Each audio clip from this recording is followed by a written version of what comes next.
Most people imagine Noah's Ark as a massive ship, a towering wooden vessel with a hull and a rudder, and a crew that knew how to sail it through the storm. We picture something engineered for the sea, something built to be navigated, something with a captain standing at the helm, making decisions, choosing a direction, fighting the current. But the Bible describes something slightly different, and the difference is not a minor detail. It is the kind of detail that, once you see it, changes the entire meaning of the story. Not just the story of Noah, but the story of someone else entirely. Someone who came much later.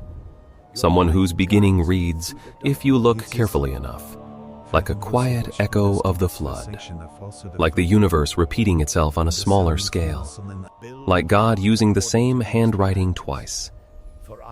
Tonight we are going to read that handwriting. We are going to slow down and look at a single word. One word in the original Hebrew of the Old Testament. And by the time we finish, the story of Noah's Ark will feel like a different story than the one most people grew up hearing. Not a bigger story, a deeper one. Let us begin where the Bible begins the flood. Genesis chapter 6. The world has become something that troubles God. The text says the earth was corrupt, that violence had filled it, that every intention of the thoughts of the human heart was only evil continually. This is a portrait of a civilization that has fundamentally broken something. Not just broken rules, broken the fabric of what human life was supposed to be. And God decides to start again. He finds one man, one family, a man named Noah, who the text describes in words that stand out like a lamp in a dark room. Noah was a righteous man, blameless in his generation. He walked with God. That phrase, walked with God, appears only a handful of times in the entire Hebrew Bible. It is not ordinary language. It is language reserved for people who are living in a particular kind of intimacy with the divine. People like Enoch, who walked with God and then was not because God took him. It is the language of closeness, of alignment, of a life that is moving in the same direction as something much larger than itself. God tells Noah what is coming. He gives him instructions. Build an ark, he says, and then he describes the dimensions. 300 cubits long, 50 cubits wide, 30 cubits high. He describes the rooms inside it, the door in its side, the window above. He describes the materials, gopher wood, sealed inside and outside with pitch.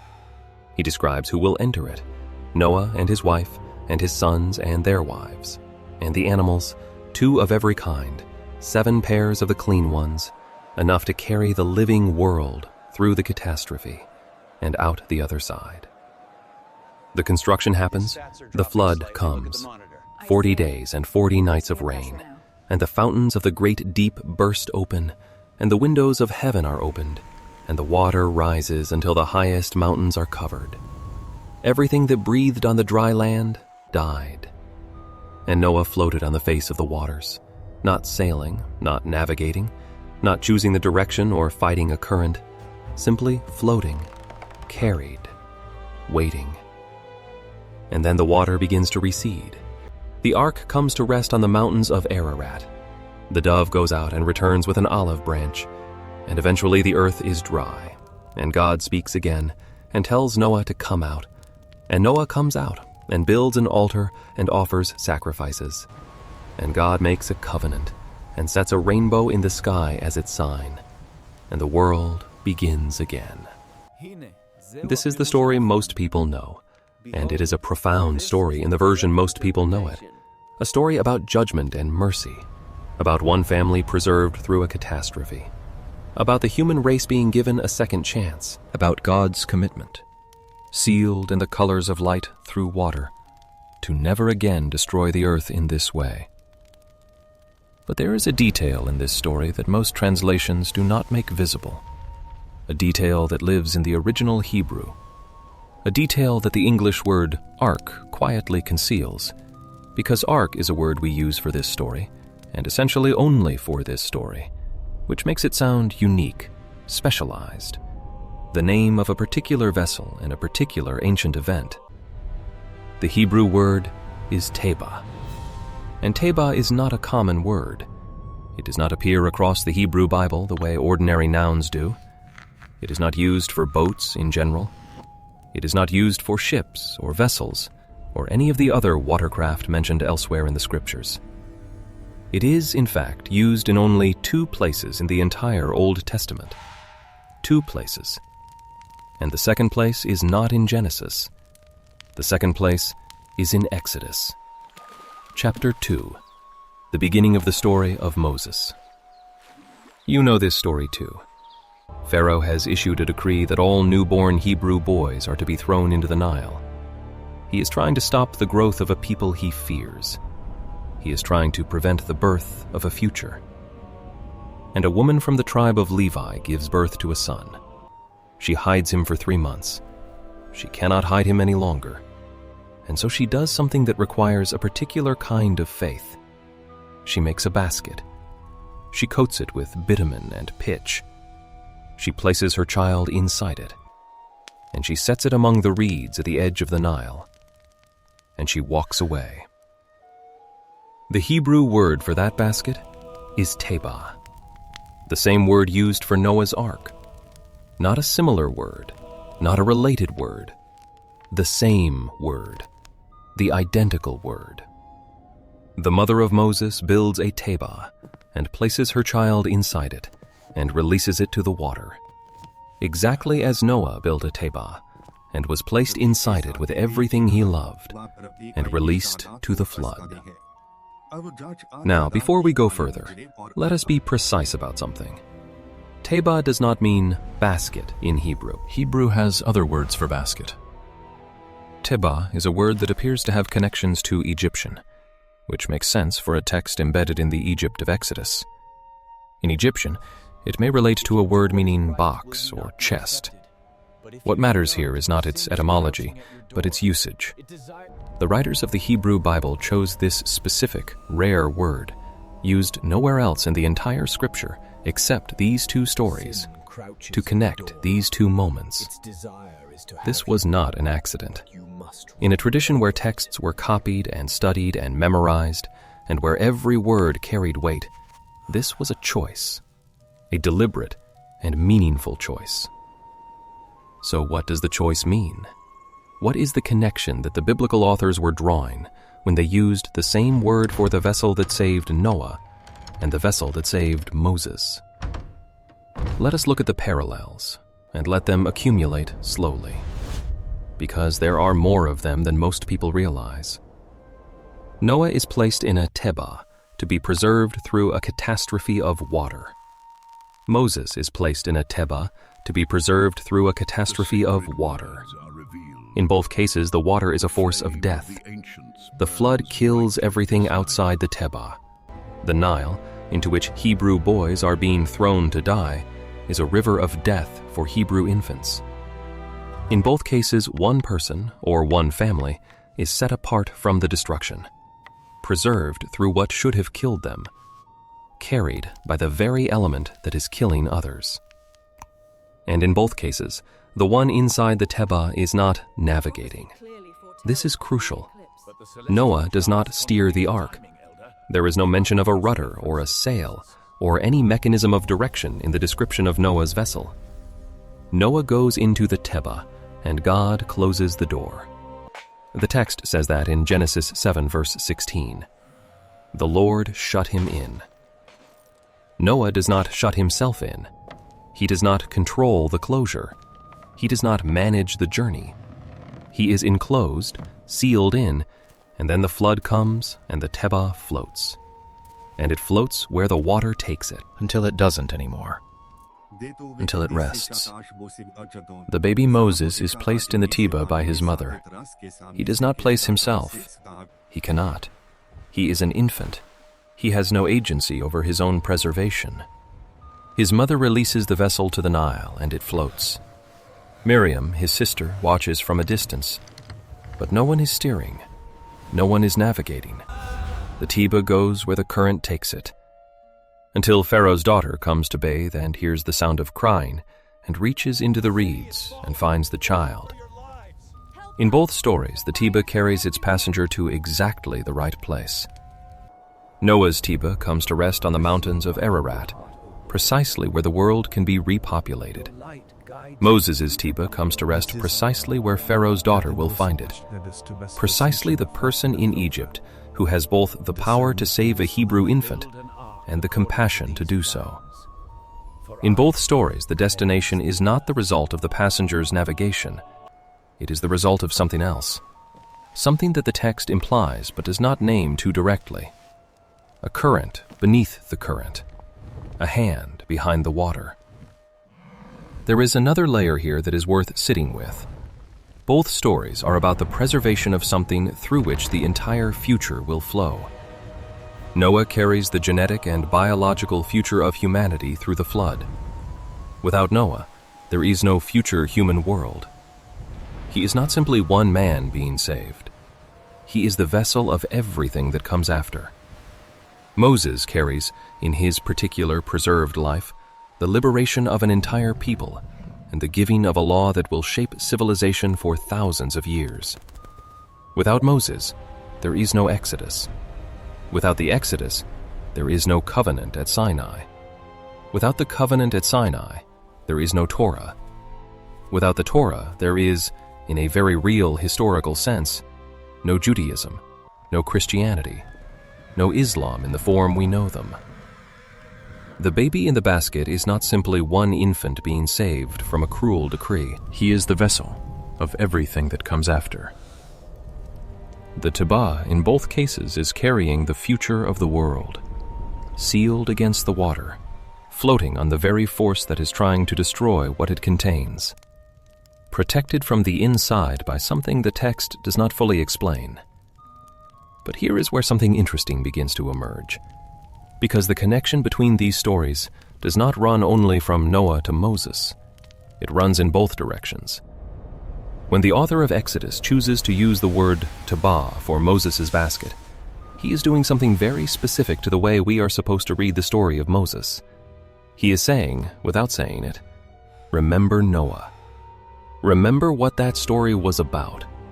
Remember what kind of story this is. And what kind of story is that? A story about a world that has become a place of death. A story about one person preserved through that death. A story about that person emerging on the other side of the water and becoming the beginning of a new world.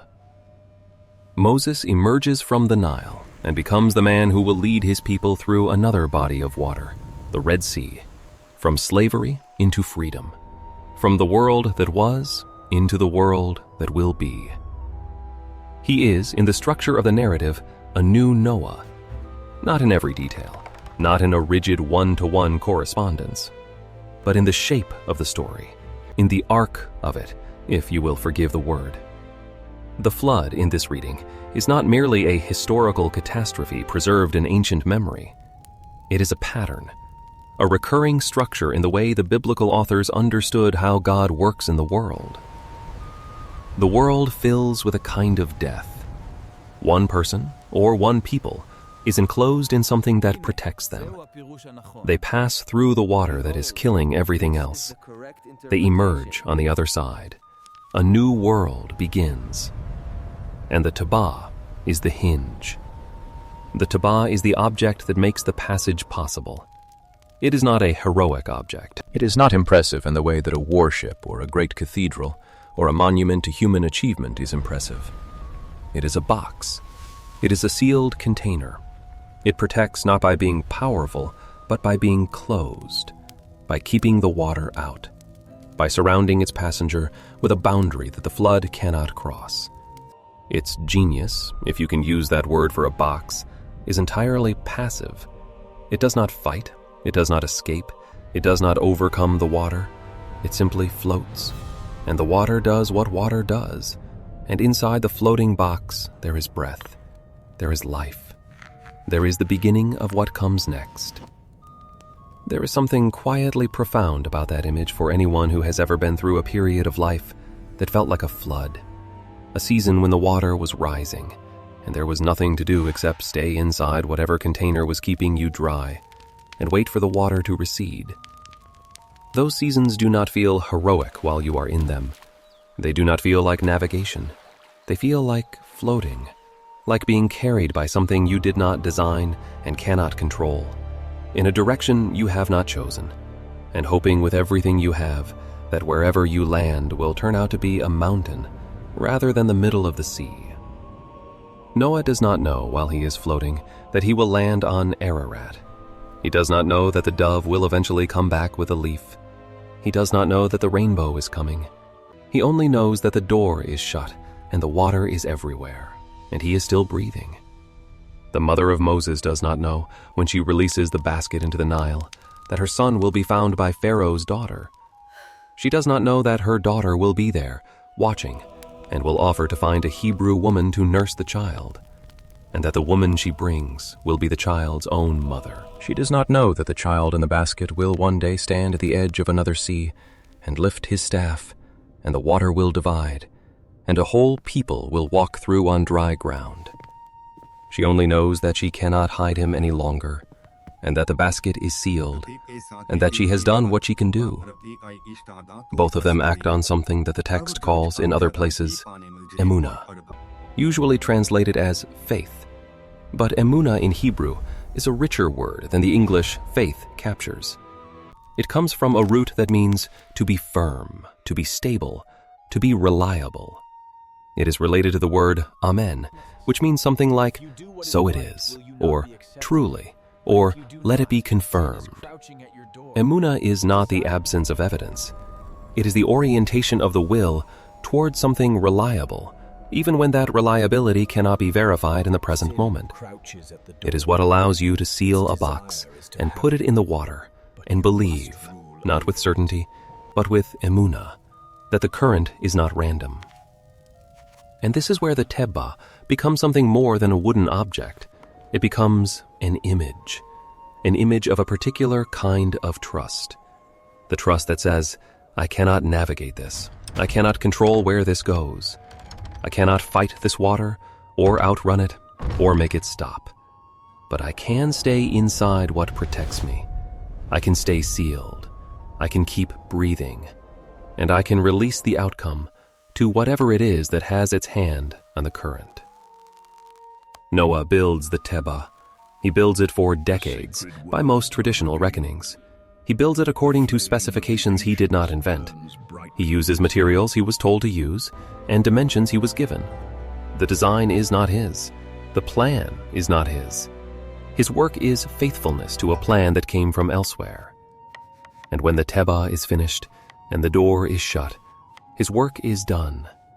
The rest belongs to the water, and to whatever moves the water.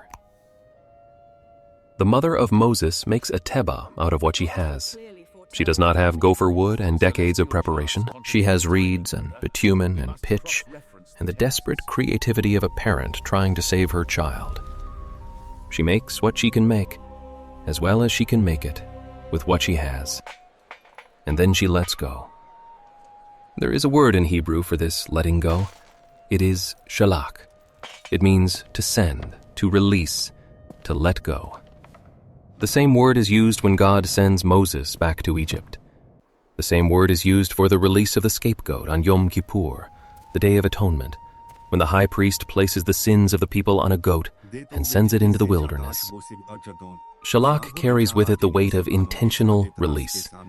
Not abandonment, not giving up, but the deliberate act of sending something or someone into the hands of something larger than yourself. The mother of Moses shalachas her son into the Nile. She releases him.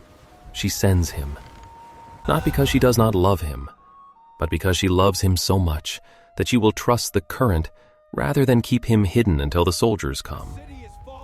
And the current delivers him, not to death, to the one person in all of Egypt who can save him. The Hebrew word for the reeds among which the basket rests is suf. And this is another word worth holding for a moment. Because when the people of Israel leave Egypt and come to the body of water that parts for them, the text calls it Yam Suf, usually translated as the Red Sea. But Suf means reeds. Yam Suf is the sea of reeds. The same word that surrounds the infant Moses in his tebah, appears in the name of the sea that his people will later cross. The sea of the infant's hiding place becomes the sea of the nation's liberation. The reeds that conceal the baby are the same word as the reeds of the sea through which the people walk to freedom. The biblical text is doing something extraordinary here with its use of language and image. It is weaving. It is weaving together threads that span centuries of story into a single fabric. The Teba connects Noah to Moses. The reeds connect Moses to the Exodus. The water connects all of it. The flood water, the Nile water, the Red Sea water, all of it is the same water in the grammar of this story. All of it is the force of death that must be crossed to reach the life on the other side. And in every crossing, something small and sealed is carried through. A box, a basket, a people walking between walls of water. Always the same movement, always the same shape, always the passage through what should have been death into what turns out to be life. There is a rabbinic tradition that says Moses was drawn out of the water so that he could one day draw Israel out of the water. The word for draw out is the same. In Hebrew, the name Moshe, Moses, is connected by the text itself to the verb mashah, to draw out. Pharaoh's daughter names him Moses because she drew him out of the water, and his life's work is to draw his people out of Egypt, out of the sea, out of slavery. The man whose name means drawn out spends his life drawing others out. He is himself a kind of Teba for his people, a vessel that carries them through the water, not by being powerful, by being faithful, by going to Pharaoh when he does not want to go, by lifting the staff when the sea is before them and the army is behind them, by staying in the pattern of the story he was placed inside before he was old enough to understand what story he was in. And this brings us back to Noah. Noah, who also does not fully understand the story he is inside, who builds the Teba because he is told to, who goes inside because he is told to, whose door is shut by a hand other than his own, who floats for months on water that has swallowed the world, who waits, who watches the birds go out and return, who does not know how the story ends while he is inside it. Both men are inside the story before they understand the story. Both are carried by something they cannot see from inside the Teba. Both emerge onto the other side of the water into a world that has been fundamentally changed. Noah walks out of the ark, and the world is washed clean and terrifying and new.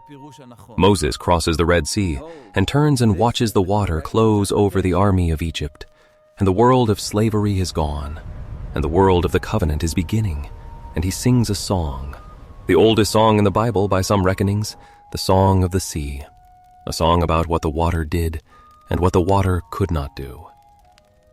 What can we do with all of this? What does it mean for us, sitting far from any ancient flood or Nile delta, listening to these patterns in the middle of our own ordinary lives? Perhaps this.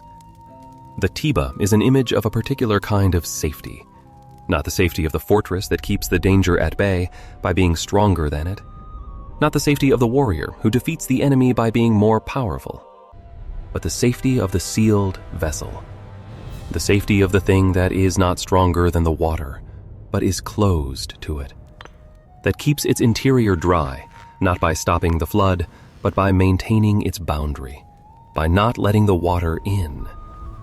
And perhaps there is something in this image for the moments in life when the water is rising and we cannot stop it, when the flood is not something we caused, or can control, or can navigate around, when the only question is whether we are inside something sealed, whether we are in the Teba, whether we are enclosed in something that will carry us without our having to understand the direction, whether we trust, with whatever degree of emunah we can muster in that season, that the current is not random, that the landing place exists, that the dove will come back with something green.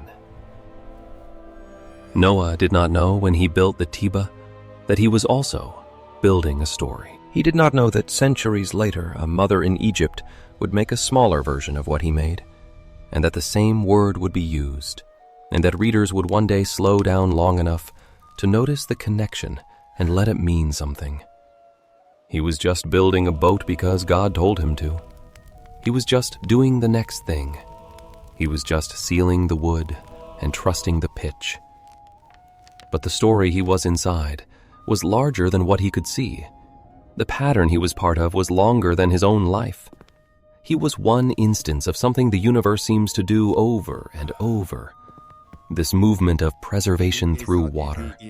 This passage from the world that was through the flood to the world that will be. And perhaps we are too. Perhaps the seasons of floating, the seasons of being carried without knowing where, the seasons of sealed darkness and waiting for the dove, are not interruptions of the story. Perhaps they are the story. Perhaps the Tiba is not a failure of navigation. Perhaps it is the point. The rainbow comes at the end of the flood. The olive branch comes before the rainbow. But before the olive branch, there is the dove going out and coming back empty. The dove going out and coming back empty is also part of the story. The waiting inside the dark sealed vessel when the dove returns with nothing is also part of the story. It does not mean the landing place does not exist. It means it is not yet time.